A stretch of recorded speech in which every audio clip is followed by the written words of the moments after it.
1997.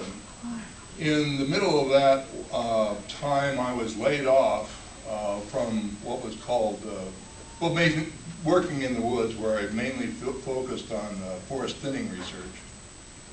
And I was laid off and then put into what's called the Forest Product Department, and I began working with wood seasoning and preservation. But that layoff was a kind of I had won a grievance in the College of Forestry that had gained some people significant amount of money. So in a university at the time where they were going to have some budget cuts, I and another guy were the only two people for the whole university that were laid off. It was a very clear, and later the dean that instigated my layoff, he said in a subsequent budget cut and was asked, and he didn't realize that or he didn't think about the fact that my wife, who was a faculty member, was in the meeting. He was asked, is there going to be any more personnel cuts in this layoff? And he says, when you lay off personnel, they don't go away.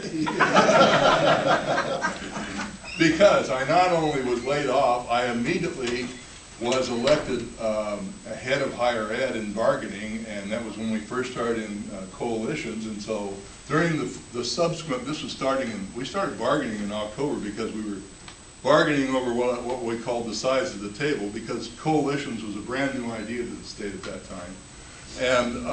And so we've had, for the last time bargaining, we had like about 60 people who were going to the bargaining table paid for by the employer.